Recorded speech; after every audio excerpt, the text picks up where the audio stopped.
दफा दाबी नहीं Odisha special educator federation for दिव्यांग पक्षर गांधी मार्ग में गणधारणा दि चलित शिक्षा वर्षर समस्त प्राथमिक विद्यालय उच्च प्राथमिक विद्यालय शिक्षक नियुक्ति व्यवस्था जूनियर शिक्षक नियुक्ति में 5% कोहल एवं आरसीआई एक्ट अनुसार आरसीआई पंजीकृत होइनथिबा व्यक्ति सरकारी विद्यालय भिन्नक्षम मानक शिक्षा दे पारिबे नाही बोली फेडरेशन पक्षर दाबी करा जायछि।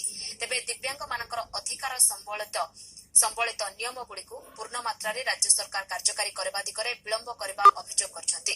तेबे आगामी दिन में दाबी पूरण नहेले जिला स्तर में विक्षोभ प्रदर्शन कराजिबो बोली चेतावनी दिया जायछि। प्रथम डिमांड है माने आमर प्रत्येक विद्यालय स्तर में स्वतंत्र शिक्षक मानक नियुक्ति दिया जाओ। सेकेंड डिमांड आमर शिक्षा सहायक आम स्पेशल एजुकेटर मानक 5% मार्क अधिक दिया जाओ।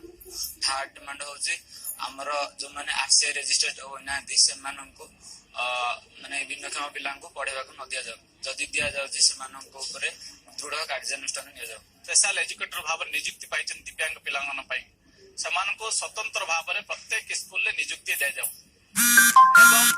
जेहेतु से दुई प्रकार शिक्षा जानी दिव्यांग पिला पढ़े पारे साधारण पिला पढ़े पारे से एसएससी नियुक्ति दि जाऊँगी 10% मार्क अधिक दि जाऊ।